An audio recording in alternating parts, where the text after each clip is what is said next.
नमस्कार दोस्तों, मेरा नाम ज्ञानेश्वर है और आपने देखना शुरू किया है लाइव सीधे से। देखिए, नए साल के दूसरे हफ्ते की शुरुआत हो चुकी है। आज दिन सोमवार है। चुनाव करीब आते जा रहे हैं।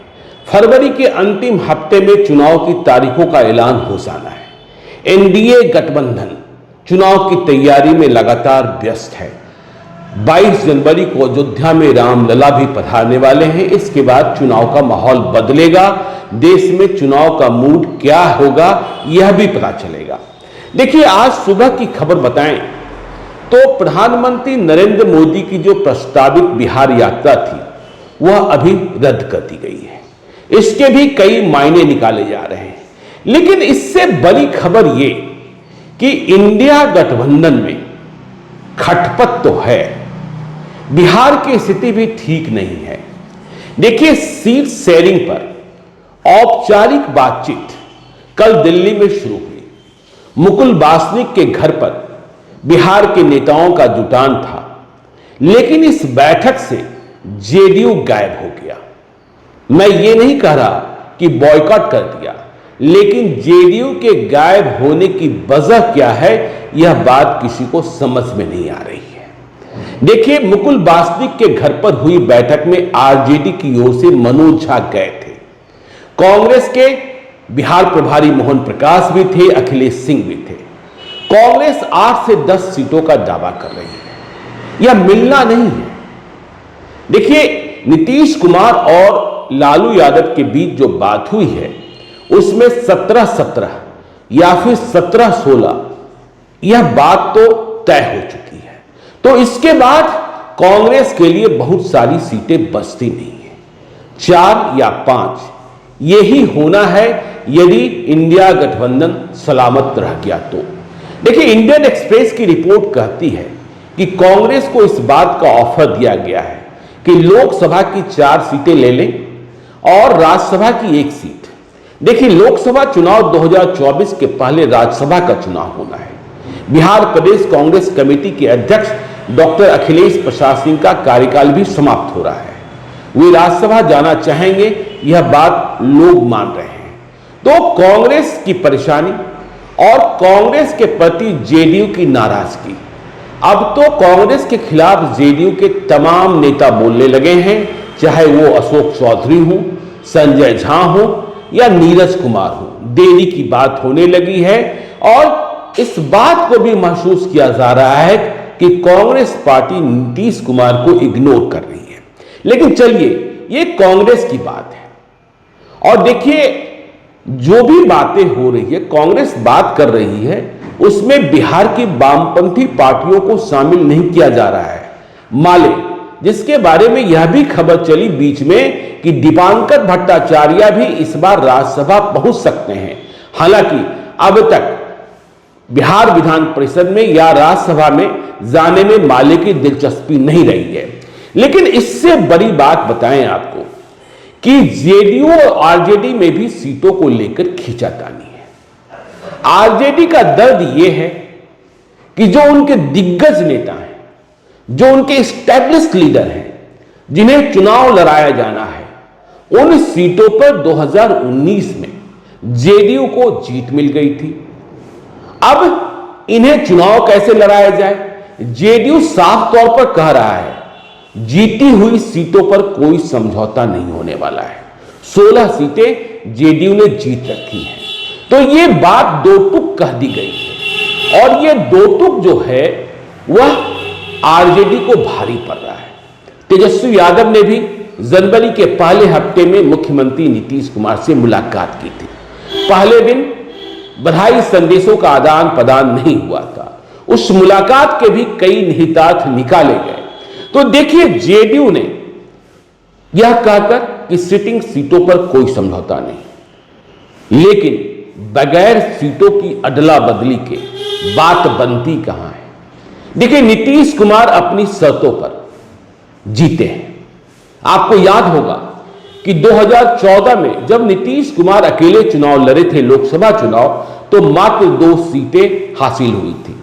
2014 में ही नरेंद्र मोदी प्रधानमंत्री बन गए। 2019 में लहर थी, बावजूद इसके जब जेडीयू से समझौता हुआ तो बीजेपी ने अपनी जीती हुई 6 सीटें दे दी। तो नीतीश कुमार शर्तों के लिए जाने जाते हैं और शर्तें कबूल करनी होती है सामने वाले को। तो यह बड़ी बात। अब देखिए अदला बदली, तो अदला बदली कैसे हो?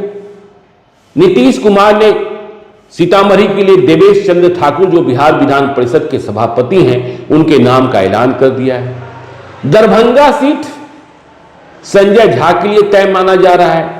तो दरभंगा सीट तो आरजेडी से प्राप्त करना होगा, क्योंकि दरभंगा में आरजेडी की हार हुई थी, जीत बीजेपी को मिली थी 2019 में। लेकिन देखिए कहां अधिक लोचा है। जेडीयू ने साफ तौर पर कह दिया है कि अति पिछड़ी सीटें जो हैं, जहां हमारे अति पिछड़े सांसद जीते हुए हैं, वहां तो कोई भी बदलाव नहीं होगा। मैं उम्मीदवारों के बदलाव की बात नहीं कर रहा।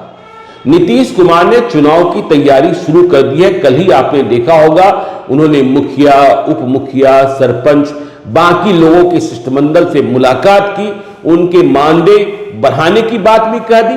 देखिए जेडीयू के भीतर एक और बात तय होनी है कि अब सीट शेयरिंग को लेकर बातचीत कौन करेगा। ललन सिंह जेडीयू के नेशनल प्रेसिडेंट रहे नहीं। 2019 और 2020 में हमने देखा था कि जब बातचीत होती थी बीजेपी के साथ, तो आरसीपी सिंह और ललन सिंह अगुवा हुआ करते थे, मतलब मध्यस्थ हुआ करते थे। बाद में जब बात बिगड़ी थी तो विजय कुमार चौधरी को भी शामिल कर लिया गया था। लेकिन अब नीतीश कुमार स्वयं राष्ट्रीय अध्यक्ष हैं।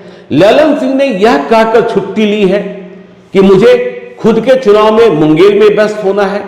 तो जेडीयू की ओर से बातचीत करने के लिए कांग्रेस से या फिर आरजेडी से किसे अधिकृत किया जाता है? जो पीएस ग्रुप है उसमें अशोक चौधरी हैं, संजय झा हैं, विजय कुमार चौधरी हैं। तो देखिए हम अति पिछड़ी सीटों की बात कर रहे थे, जहां अति पिछड़े सांसद चुनाव जीते हुए हैं, और उन्हीं सीटों पर आरजेडी की नजर भी है। जहानाबाद, आपको पता है चंदेश्वर चंद्रवंशी चुनाव जीते हैं। 2019 के चुनाव में जेडीयू ने नया प्रयोग किया था। यह सीट परंपरागत तौर पर भूमियारों की सीट मानी जाती थी, लेकिन अति पिछड़ा उम्मीदवार जेडीयू ने दिया, बीजेपी साथ में थी। बहुत कड़ा मुकाबला हुआ, बहुत ही कठिन कह सकते हैं। कोई 1,500 मतों के अंतर से या इससे भी कम मतों के अंतर से आरजेडी के दिग्गज नेता, दबंग नेता सुरेंद्र यादव चुनाव हार गए। अब देखिए सुरेंद्र यादव बिहार सरकार में मंत्री हैं और वे चुनाव किसी भी कीमत पर लड़ना चाहते हैं, लेकिन नीतीश कुमार की पार्टी जेडीयू किसी कीमत पर जहानाबाद की सीट छोड़ने को तैयार नहीं है। जेडीयू के भीतर यह समझ है कि जब विपरीत परिस्थितियों में 2019 में जहानाबाद की सीट हम जीत गए, तो अब जब महागठबंधन है, आरजेडी मेरे साथ है, माले मेरे साथ है, तो जहानाबाद की सीट तो बिहार की 40 लोकसभा सीटों में से जेडीयू के लिए सबसे सुरक्षित सीट है। इसे हम कैसे छोड़ दें? लेकिन सुरेंद्र यादव का आरजेडी क्या करे?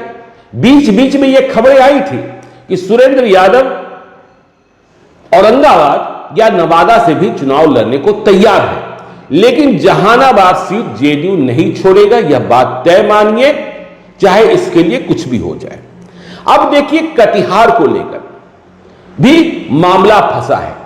कटिहार से दुलालचंद गोस्वामी जेडीयू के सांसद हैं। अब कटिहार की सीट भी आरजेडी चाहती है। वैसे कटिहार में मुकाबला कांग्रेस के साथ होता रहा है। तारिक अनवर कभी जीते कभी हारे। 2019 में हार गए थे, 2014 में जीते थे। तारिक अनवर की दिलचस्पी कितनी है यह अभी समझने की बात है, क्योंकि उनकी नजर भी राज्यसभा की सीट पर है। तो कटिहार की सीट जेडीयू छोड़ने को तैयार नहीं है। दुलालचंद गोस्वामी हैं, उम्मीदवारी का फैसला बाद में होगा।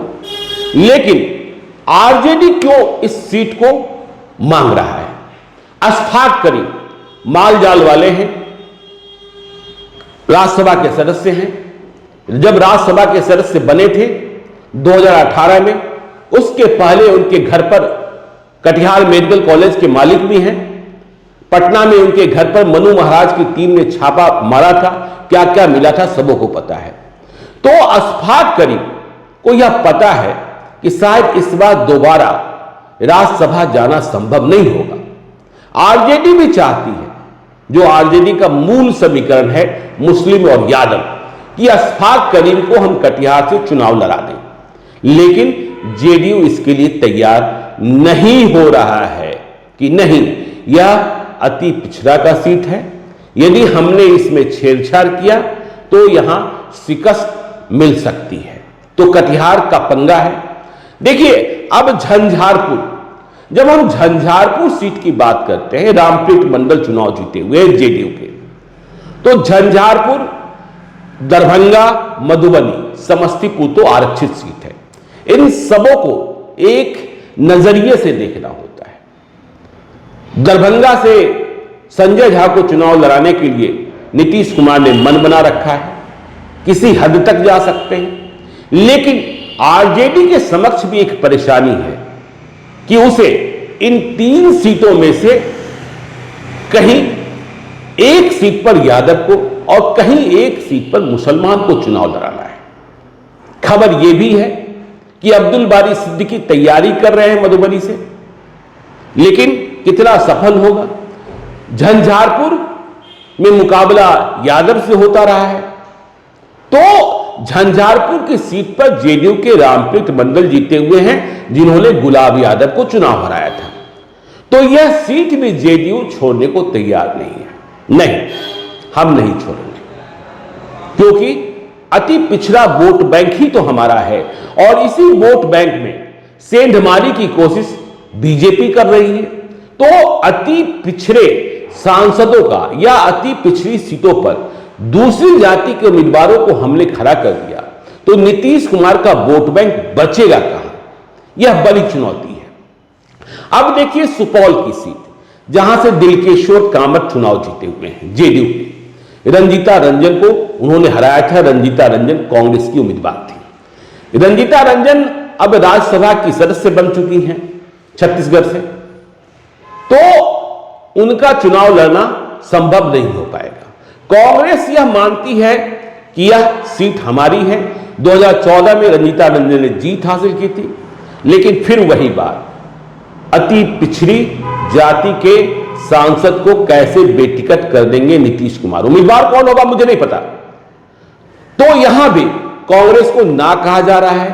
परेशानी यहां भी या कोसी में आरजेडी को है। परेशानी यह है कि मधेपुरा, जिस सीट के बारे में कहा जाता है रोम पोप का, मधेपुरा गोप का, और यदि लालू यादव की पार्टी मधेपुरा न लड़े तो फिर कहां लड़े? मधेपुरा में भी जेडीयू के सांसद हैं दिनेश चंद्र यादव। उन्होंने शरद यादव और पप्पू यादव को 2019 में चुनाव हराया था। तो मधेपुरा जेडीयू छोड़ने को तैयार नहीं है, सुपौल जेडीयू छोड़ने को तैयार नहीं है। तो कहीं ना कहीं तो आरजेडी को अपने यादव उम्मीदवार को चुनाव लड़ाना पड़ेगा कोसी में। तो ये खींचतान जो है, अब देखिए एक और बड़ी चुनौती है। चुनौती यह है, यदि नीतीश कुमार के ट्रेंड को, नीतीश कुमार के मिजाज को आप समझते हो, तो नीतीश कुमार प्रत्येक लोकसभा चुनाव में कम से कम एक मुसलमान को चुनाव लड़ाते रहे एनडीए के साथ रहते हुए। तो अब किशनगंज कांग्रेस की जीती हुई सीट है, वहां कोई प्रयोग हो नहीं सकता है। कांग्रेस के साथ समझौता होगा तो निश्चित तौर पर कांग्रेस को ही किशनगंज सीट मिलेगी। वैसे भी जिस तरीके के समीकरण हैं, जिस तरीके की हवा है, मुसलमानों की सीटें कम होने वाली हैं। तो सवाल यह पैदा होता है कि नीतीश कुमार मुसलमान उम्मीदवार कहां खड़ा करें। शिवहर सीट पर 2019 में लालू यादव ने फैसल अली को लड़ाया था। तो शिवहर सीट पर इस बार फैसल अली या कोई राजपूत, यह देखने की बात होगी महागठबंधन की ओर से। नीतीश कुमार की कोई नजर शिवहर सीट पर नहीं है, लेकिन एक मुसलमान को लड़ाना है, तो ऐसे में नीतीश कुमार की नजर जाकर गिर गई है अररिया सीट पर। देखिए, अररिया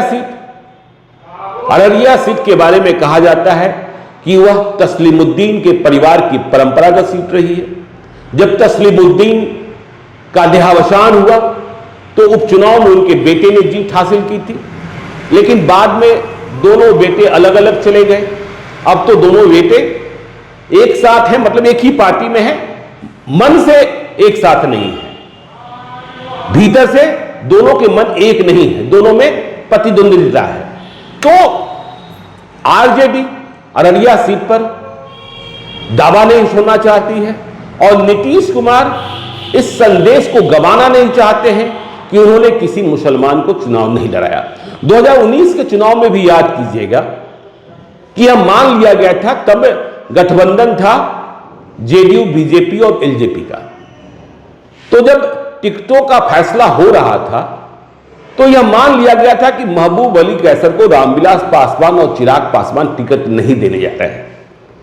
लेकिन अंतिम समय में नीतीश कुमार ने भी जोर लगाया था। देखिए, बात तो बॉलीवुड तक पहुंच गई थी कि सलमान खान ने पैरवी की। तो नीतीश कुमार इस संदेश को गंवाना नहीं चाहते। देखिए, कई सीटें ऐसी हैं जो महागठबंधन में कोई पार्टियां लेने को तैयार नहीं, क्योंकि उनके पास उम्मीदवार है नहीं जो चुनाव जीतकर दिखा सके। लेकिन ऐसी ही स्थिति परिस्थिति एनडीए के भीतर भी है, उनकी चर्चा भी हम कभी करेंगे। लेकिन बहरहाल जहानाबाद, कटिहार, झंझारपुर, सुपौल, मधेपुरा, अररिया को लेकर तनातनी है। बात बांका पर भी, बांका लोकसभा क्षेत्र पर भी बिगड़ सकती है। जयप्रकाश नारायण यादव लालू यादव के चहेते हैं, वहां जीते हुए हैं नीतीश कुमार की पार्टी के उम्मीदवार गिरिधारी यादव। तो उन्हें कैसे बेटिकट किया जाए? लालू यादव यादवों को अपने साथ मानते हैं, लेकिन नीतीश कुमार ये कहते रहे कि जब हम एनडीए के साथ होते हैं तो यादव हमारे उम्मीदवार चुनाव जीत जाते हैं और इनके उम्मीदवार चुनाव हार जाते हैं। तो क्या संघर्ष होगा, टिकटों का फैसला कैसे होगा, जेडीयू आरजेडी के भीतर जो खटपट है या इंडिया ब्लॉक में जो गड़बड़ी है, उस पर हमारी नजर बनी रहेगी। आप देखते रहिए लाइव सिटीज को। यदि अब तक आपने हमारे यूट्यूब चैनल लाइव सिटीज को सब्सक्राइब नहीं किया है तो जरूर कर लीजिएगा, और यदि इस वीडियो को फेसबुक पेज के माध्यम से देख रहे हैं तो पेज को लाइक कीजिएगा, ट्विटर पर भी हमें फॉलो कीजिए। धन्यवाद।